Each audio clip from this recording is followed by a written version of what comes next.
achieved.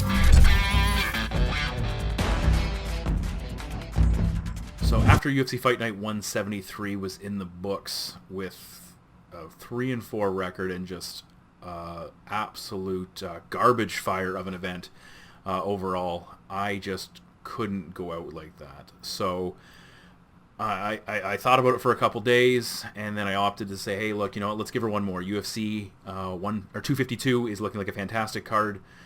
Trilogy fight, heavyweight title fight, why not go out with that? So I obviously have opted to skip UFC Fight Night 174, which as of taping this has not transpired yet. I'll give you my predictions in case I can get this video up online before. I'll just give you some informal ones if I can get it online before that event takes place. But I'm gonna call UFC 252 my official, retirement retirement card, if you will. We'll see how things go.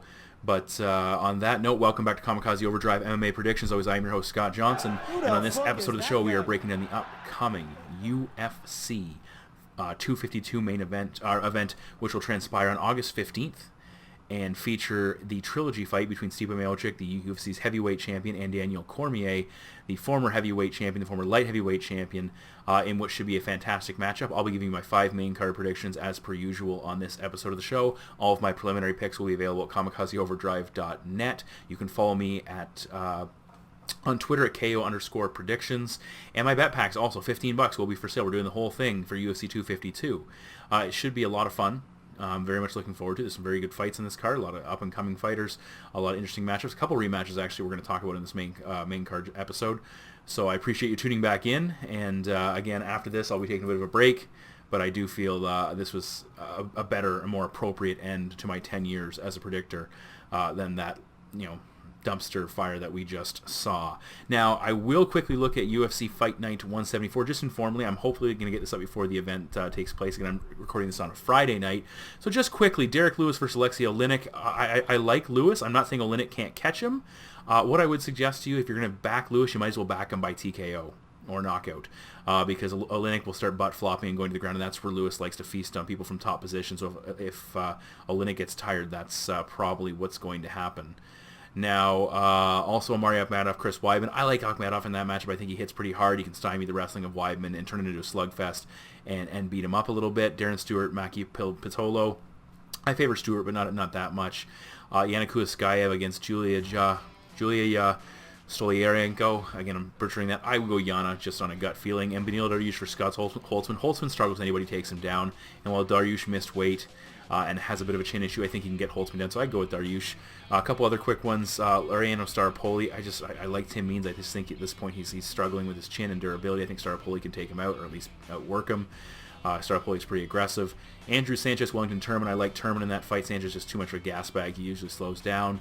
And Nasrat Hakparas and Kevin Holland I also think are playable options. So if you want to look at that card, that's certainly what I'll be looking at as far as if I'm betting that event as my semi-brief retirement event.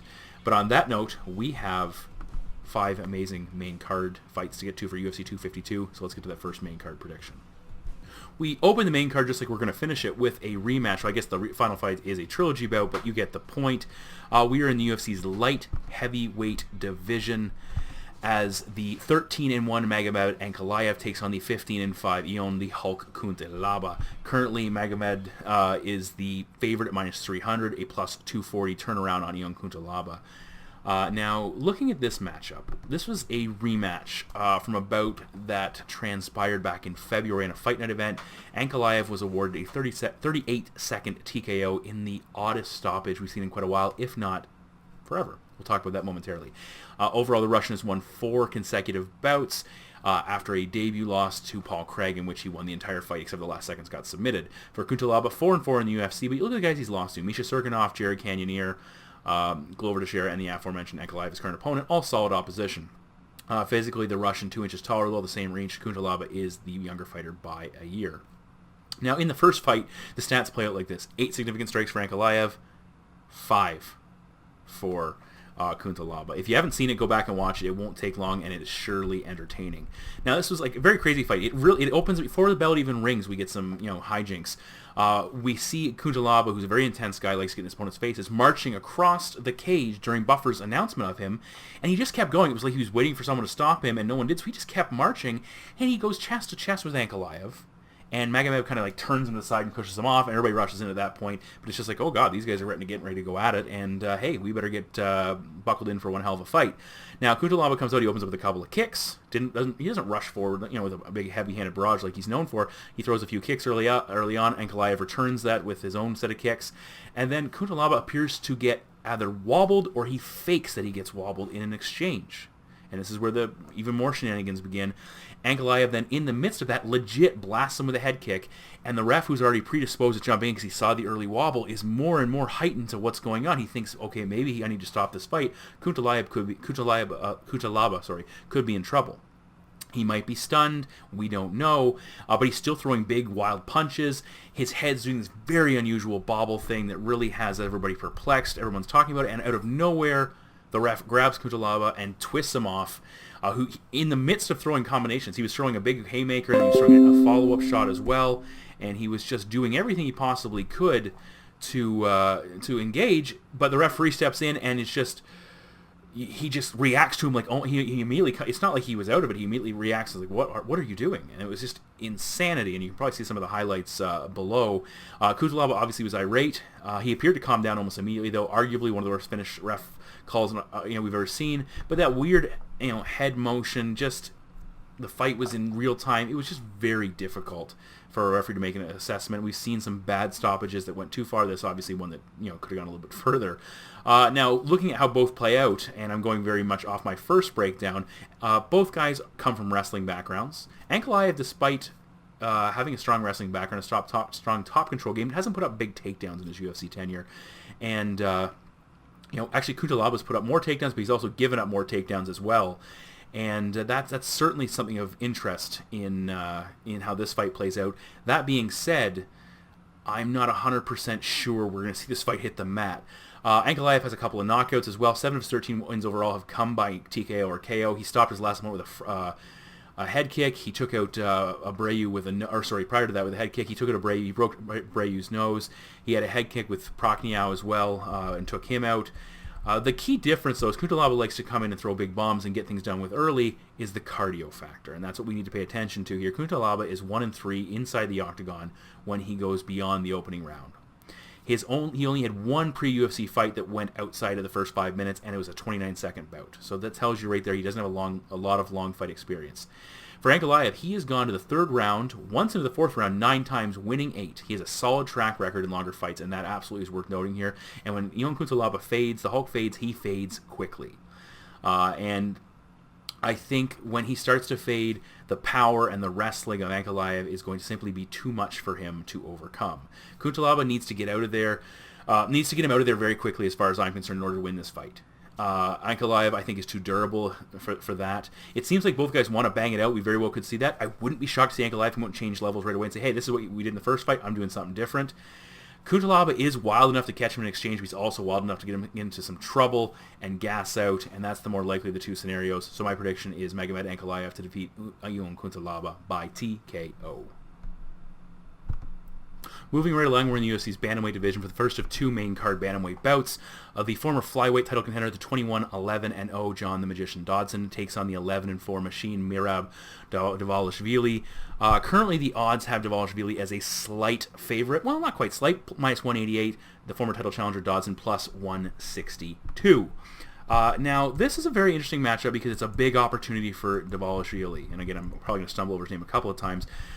He's won 4 straight fights since starting 0-2 in the UFC. He's got decent wins for Casey Kenny, Brad Katona, Terrion Ware, and Gustavo Lopez in his last matchup. But this is a huge opportunity because this is a big-name opponent with certainly some background history of top-level competition. For Dodson, he's coming off a TKO victory over a British fighter Wood. Pretty good fight, a fight I correctly predicted. He did lose a decision to Jimmy Rivera and the current champion Petr Yan.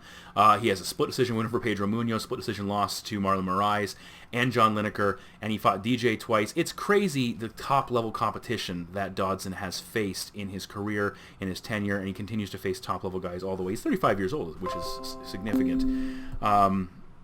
Now, looking at Dvalishvili, he's 3 inches taller, we have a 2-inch reach advantage, and he's the younger fighter by 7 years. Now, Merab, the guy, machine, absolutely. Coming off a 13 takedown performance against Lopez, who came in on short notice. 12 against Casey Kenny, 1 fight prior. He had 11 in his debut. Overall, in 6 UFC fights, 52 completed takedowns. 52 completed takedowns at 50%. So that means he's attempted 104 takedowns. He's landed 52, and that's impressive. For Dodson, though, 80% takedown defense. And when you go back to the caliber of opposition he's faced, that's equally as impressive. The only fighter to take him down more than twice in a fight, Demetrius Johnson, did it 4 times in one matchup, 5 times in the other. In total, in 16 career UFC fights, Dodson's been taken down 14 times. So it's a battle of impeccable takedown defense against impeccable takedown offense. Which one wins out? Maybe that won't be the key aspect of this matchup, but it will play a role. Now, when you look at John Dodson, he has been a dominant fighter for a long time, but he has lost a little bit of his speed, his ability to evade, his ability to get in and attack, and he has given up 5 takedowns in his last 5 fights to a bunch of guys who are not really considered elite level, or at least dedicated wrestlers, guys who are going to wrestle you first and strike with you second. So that has to be a little bit concerning when you come into this matchup. And he hasn't faced that dedicated type of wrestler in a while, or at least hasn't faced grapplers who are going to come out and spam takedowns at the rate of Dvalishvili at 15 to 25 takedowns per fight. So that's worth watching. Now, the ideal scenario for Dodson in this matchup is that he is going to stay vertical, is that he is going to outwork Merab and with his striking, or he's going to knock him out. That is ideally what's going to happen for him in this fight. But Dodson has given up more strikes in 6 of his last 10 bouts, including his win over Nathaniel Wood in a bout he won by knockout late in that matchup. His style has actually become a little bit problematic, almost like Lyoto Machida, where it's like if he's going backwards and he's retreating, attempting to be evasive, it actually magnifies the significance of his opponent's forward pressure. And Dvalishvili is going to bring a lot of pressure. He's always in his opponent's face. He's not a 100-plus striker guy, but he's always moving forward. He's going to be in that 60-70 strike realm, and when you start working in takedowns as well, that's a lot of offense coming at you. And while he's always moving forward, on the positive side, he is hittable. Lopez hit him a couple of times and did a little bit of damage in that matchup, and that's certainly worth noting because Dodson has that type of power. If he connects, he can put you down. You know, we saw Dodson, and I'm going back and forth negative positive, we saw Dodson, though, struggle with the pressure of Yan, struggle with the pressure of Rivera. He got frustrated. He was looking a little bit dejected, a little bit battle-worn in those matchups. Something we haven't seen a lot of him in his younger years, so certainly that tells you a little bit. And I think Dvalishvili should be able to replicate those issues. But going the other way, Dodson showed against Nathaniel Wood he still has that power, and if he can land that big shot, he can knock you out. Woods had some issues with getting knocked out before, but that's and Dodson was able to exploit it in a fight he was arguably behind in, or at least was very close. But at the same time, can you count on that path to victory to be something that'll lead you out of a very difficult matchup that you are probably behind in right up until you get the finish? That's certainly not something you want to be relying on. Versus Wood, he was having to both evade and land strikes, and he was under pressure a lot, and sometimes he wasn't able to step into his offense as powerful as he wanted, and was taking a lot off his shots until he landed that big blow at the end of the matchup.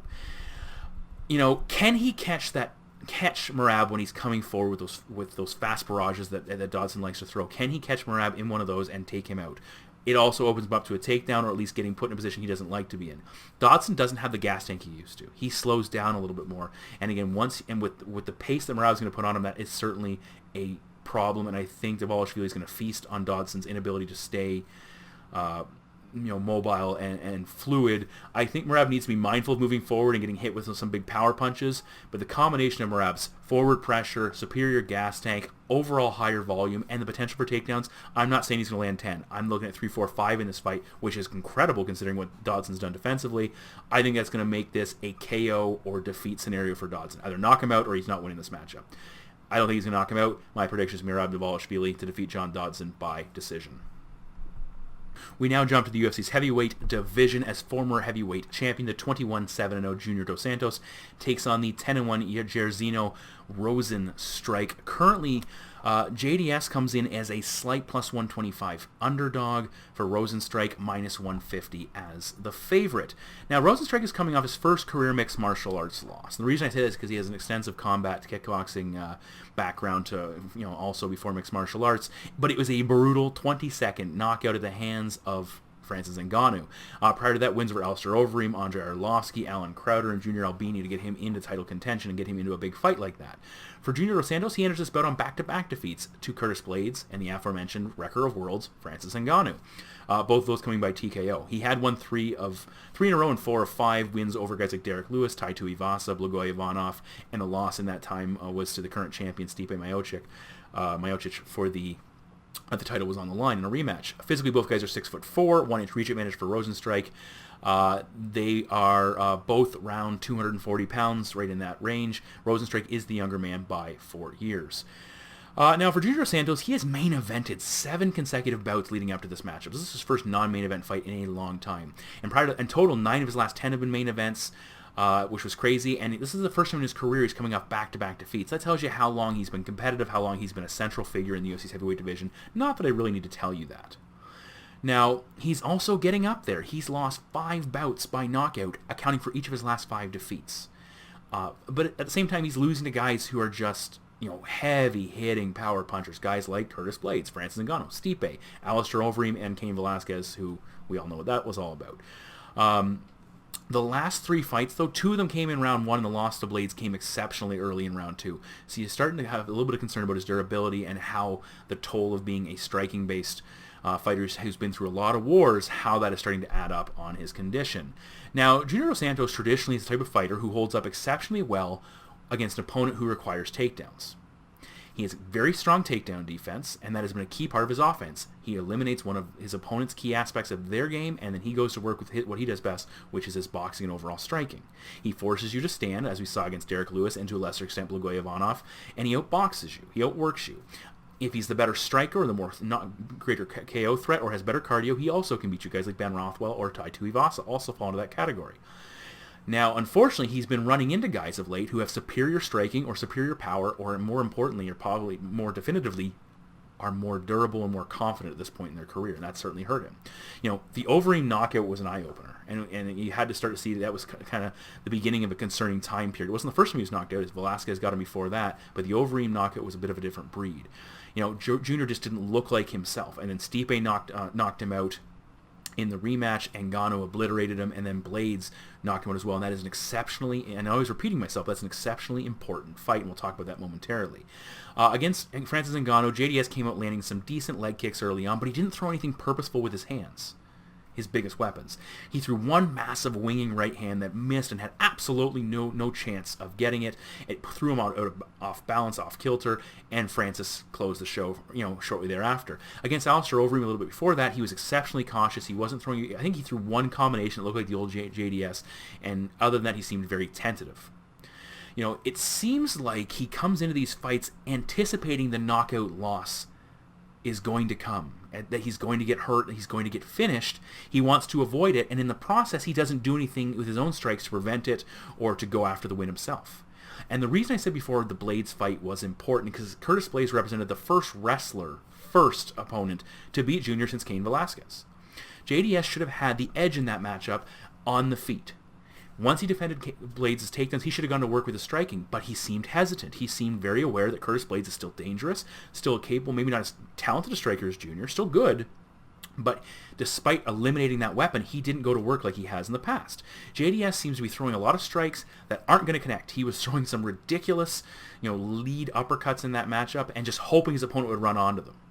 And he was not in range whatsoever. He's just looking for something to connect, and it's not there. And he's not setting it up either.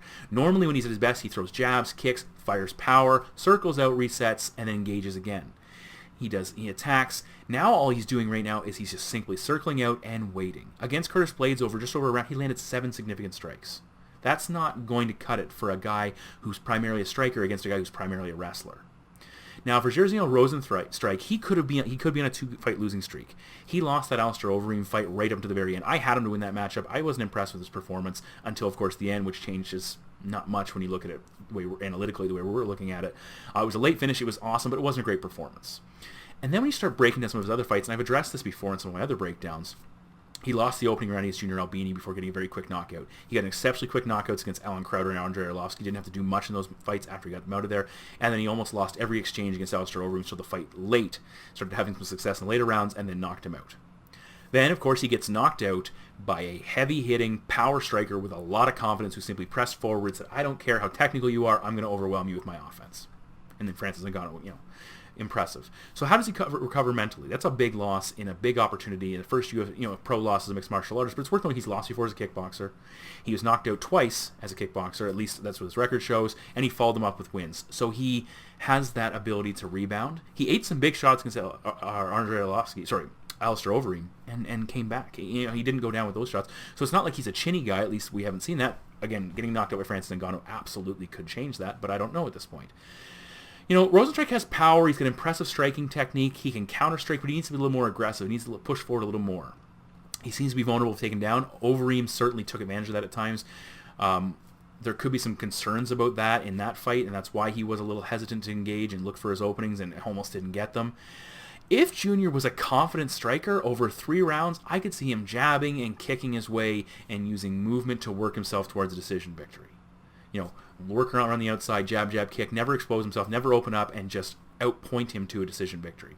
Instead, his willingness to throw these naked power strikes that have very limited potential of actually landing, those lead uppercuts, those big right hands with no setup, it's going to open him up for those counters from Jairzinho.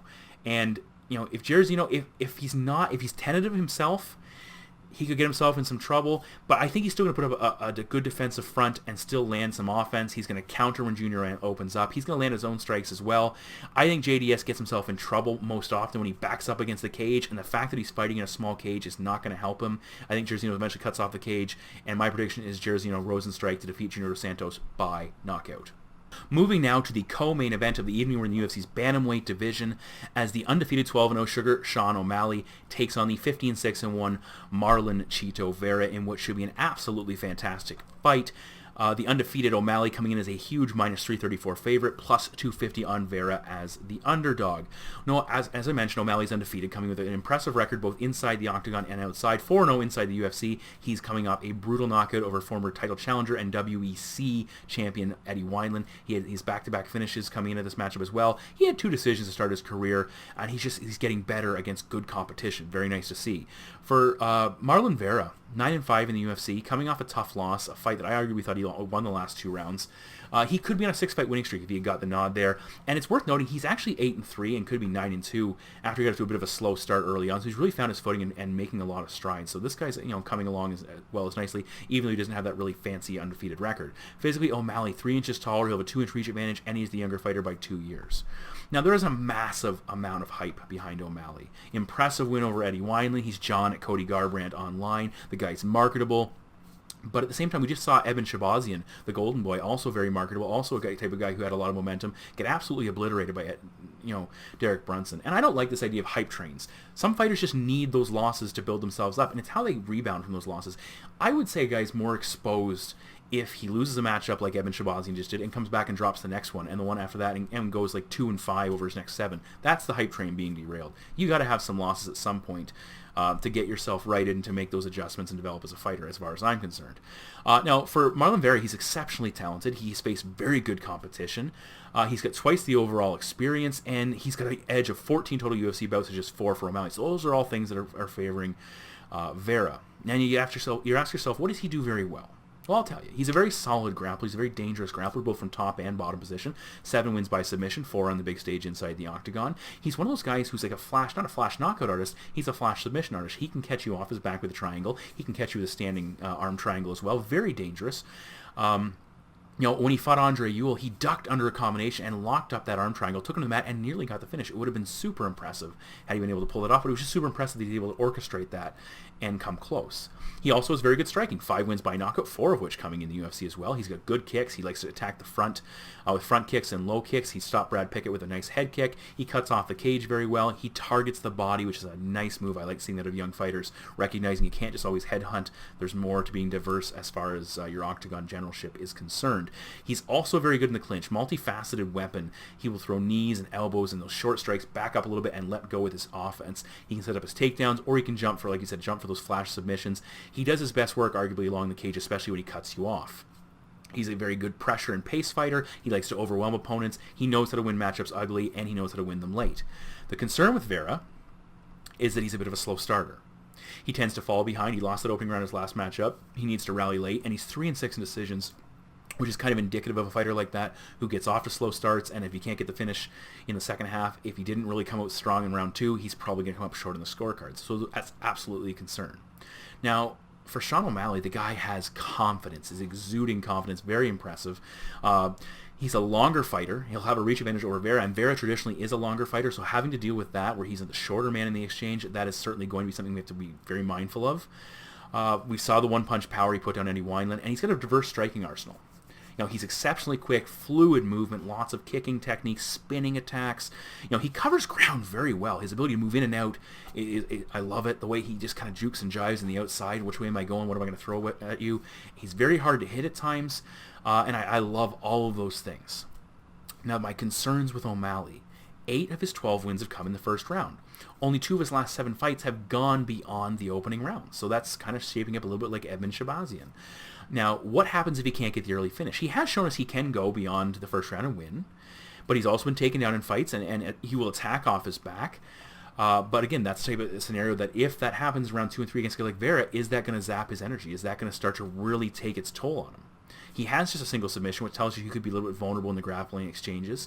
When you go back to his 2017 debut, which is just 4 fights ago because he had some time off, against Terrion Ware, a fighter who went winless in the UFC, Ware won the second round and was absolutely breaking him, was coming on strong. O'Malley came back and had some success, and obviously he's grown as a fighter, but has he grown that much? 2 first-round finishes doesn't show us a heck of a lot. And of course he had that injury against Andre Sukumta, which, definitely, again, leads some concern is when the going gets tough, is he going to hold up? Maybe he is this confident-filled young man with a lot of bravado, and he's going to show up and just smash Marlon Vera. That's absolutely a possibility. But, and he has the power. But we've seen Vera eat some big shots before. Andre Ewell hit him with some big shots. Yadong was just cracking him with some big shots. And Vera holds up. He keeps engaging. I like what I see out of him in that scenario. He seems to stay very calm. Vera's willingness to fight in close range is very important in this matchup. It removes O'Malley's reach. It removes his kicking game. It actually turns his reach against him. It takes his kicking game out of the equation. And, O'Malley likes to fight in the outside. With a small cage, that's going to be difficult. And it's going to allow Vera to kind of work around that line, the inner line that you see in the cage, and kind of force him against the cage, cut off the cage, and go to work as he does so effectively on that back wall. Look for Vera to target the body with those knees and with those front kicks, combine with his pace, and that's going to start to break Sean O'Malley down. O'Malley can come out and have a great first round. I think Vera, who usually gives up the first round, will take that to put a little bit of pressure on him to get him into rounds 2 and 3 and start to open up. I'm not a fan of those slow starts. It's not a good thing to give away that opening round.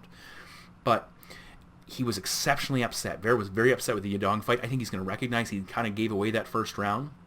And if he'd fought stronger in that opening round, he might have come away with a victory. He might have been able to overwhelm Yadong earlier and possibly come away with a decision in that matchup. I think he should be motivated to come out very strong here. That could run him onto something from O'Malley and get himself knocked out. But if O'Malley can't get the early finish, I think he's going to start to fade. Vera's going to start to pick up the pace. We're going to see a lot of clinch fighting, a lot of just general, elbows and knees to the body and the head, and that dirty, nasty bit of, back and forth that I don't think O'Malley's going to like too much of. Watch for Vera's grappling to play a role, especially if O'Malley starts to fade. And my prediction is Marlon Vera to defeat Sean O'Malley by submission. And finally, we move to the main event of the evening, the UFC's heavyweight title on the line, baddest man on the planet, the 19-3-0 champion Stipe Miocic, taking on the 22-2 former light heavyweight champion Daniel Cormier. Should be a heck of a matchup. The current odds have Cormier at a plus 100, Miocic at a minus 125 as the slight favorite. Now, this is a trilogy fight. Cormier apparently is retiring again. I don't know. It could be anything. We've seen how well my retirement went. Temporary. Stipe looking for his... This is the third straight time Stipe has fought DC, which is worth noting. Cormier actually had a fight against Derek Lewis mixed in the middle, so he's a little bit of difference. But Stipe has been trained on this guy for a couple of years now, so that's worth noting as well. Stipe comes in 5 inches taller. He'll have a massive 8-inch reach advantage. They came in close to the same weight. DC's pretty heavy for a guy coming to light heavyweight, and Cormier is the older man by 3 years. Now, in their first fight, it went down to UFC 226, July 7th, 2018, DC winning it by first round knockout. Second fight, August 17th, UFC 241, in 2019, fourth round TKO for Stipe. So both finishes, one going either way. Obviously, this is the rubber match. Now, in that first matchup, Stipe was pressuring early, throwing some power strikes. DC was looking to clinch, take away the power punching of the bigger man. Stipe was leaning on him at times, pushing him into the cage, using underhooks, lifting him up, Stipe was trying to lift him up a little bit to try and elevate him, take away some of that power. They were landing strikes back and forth, some short punches in those exchanges. Stipe was landing his overhand right with a little bit of success, mixing in some knees and some low kicks. DC was snapping in quick punches, almost Diaz-like, just popping him out there, pop, pop, pop, pop, really effective. DC started returning quick 1-2s, and it really started backing Stipe off, and then we saw that finger poke to the eye that kind of caught Stipe off guard and kind of changed the complexion of the fight a little bit. I don't want to attribute too much of the outcome to that, but hey, there are some people who will suggest it was all of the contributor to what happened. Now, what happened is Stipe clinched, threw a nice right hand, and DC threw a nice right hand that dropped him, ground and pound finish, new champion. Fight number 2, DC comes out leading with leg kicks early on. The answer for some of that range striking from Stipe, who's trying to stay on the outside. We saw a single leg attack followed by a big slam from DC that put Stipe on the ground. Stipe eventually got back to his feet. DC does a lot of hand fighting, trying to tie him up, not let him wind up, not let him get him going. Stipe started, landing some strikes as well. DC again poked him again, which is certainly something we'll have to see if this plays again in this fight. I love the way Cormier was pressing forward, constantly landing strikes, but he was also getting tagged. And the jab started working for Stipe, and that was certainly something that started to show up in this matchup. We saw a lot of short-range boxing exchanges. For two big heavyweights, they were doing throwing a lot of volume at close range, and it kind of favored DC's speed, but Stipe was landing power and having some success of his own. It wasn't a runaway by any stretch of the imagination. Both guys were looking tired and tested and worn. They were breathing heavy. DC's, his hands were starting to drop down a little bit. And Stipe, we saw a takedown attempt from DC, which suggested he was tiring. He was kind of changing up his game plan. And Stipe started to, change things a little bit. He started having success with some kicks at range. And that was kind of an answer to the longer combinations of DC. He was trying to put stuff together. Stipe wasn't letting him get into range. And he wanted to stay away from that dirty boxing of Cormier. DC's jab was effective in that fight. He was doubling and tripling it up. But the low kicks and power punching of Stipe were certainly having their impact. And then, boom, we see Stipe start to work the body, that left hook to the body in round 4. DC's slowing down. He's more open. He's more vulnerable. That's taking its toll. They're connecting. Cormier's throwing less. It's almost like he's just firing stuff out to try and keep Stipe from moving forward, and not really meant to do damage, just keeping him off him. And the body shots are taking their toll. A single shot puts DC down, shot at the head, and it's just his hands are down, and things just went, from bad to worse for DC, and eventually he is finished. I would say DC was ahead at the time, but Stipe was coming on exceptionally strong, especially in that 4th round. There was a long way to go, and I didn't see Cormier making it. I've got this fight wrong twice. Stipe in the first, Cormier in the second. So hey, but I didn't see DC making it out of it once he started to really fade. I thought Miocic smells blood in the water. He's going to go after him. Now this is DC's retirement fight, as we mentioned. So it sounds like it's a retirement fight. So that's going to play a factor. He's going to come out motivated. He said he's going to wrestle. He said, I'm going to absolutely wrestle this guy. I'm going to double leg him, single leg him, whatever, take him down. Either that's the truth or it's a distraction. Either way, it's a factor. We also have the small cage thing that Stipe's asked, I want a big cage. I want to be able to be mobile, use my speed, use my lateral movement. DC is going to use the fact that he can clinch against him and take him down and try and wrestle him as his centric portion of his offense. At least that's what he's leading us to believe. You have to look at it well. DC had a lot of success in a short fight. Now, on the other side of things, he had some success in the longer fight, but ultimately he couldn't go the distance and got finished. Couldn't get him out of there. It was a closer fight. They were both beat up, and Stipe outlasted him. DC, I think, capitalized on the fact that Stipe went through a war with Francis Ngannou 5 months earlier and took an absolute beating, but came out of it. Quick turnaround. Now, we've had a year since their last matchup. Stipe should be more able to absorb more of those big shots and not be as beat up as he has. That should help DC, recover as well. Stipe found success targeting the body, but he had to get there. It took time, it took damage, it took DC slowing down. So it's not necessarily going to be open for those shots. You're not going to see him come out and blast a couple body shots in the opening round and win this fight right there.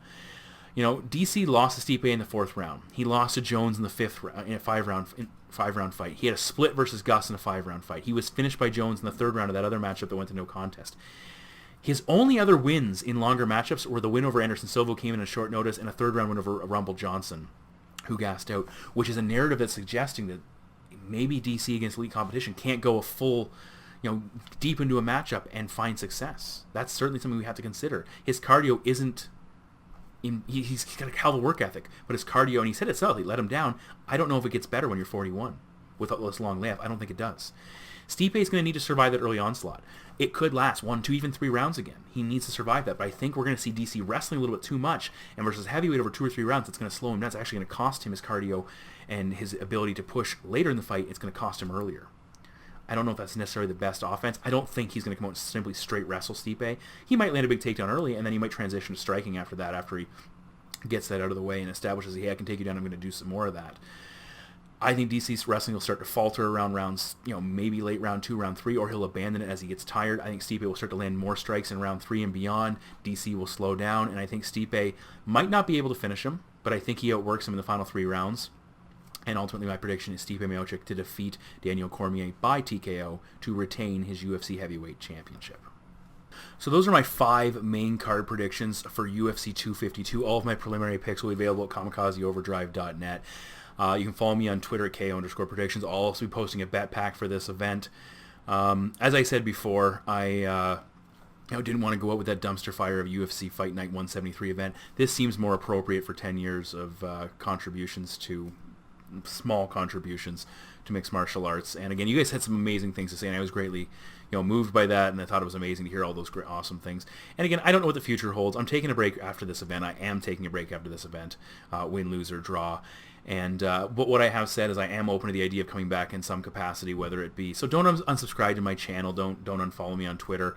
I will certainly be posting some stuff on Twitter. I might even for the fight night that's happening before UFC 252, but I still intend to be active, and I like this format where maybe I can take a couple of events off and then come back and do a pay-per-view and see how that all looks. So we'll see how things play out as things move forward. Nonetheless, thank you very much for tuning in again, guys. I greatly appreciate all the positive response I got to offering this one more video, and enjoy the fights as always. Take care, and we'll talk to you soon.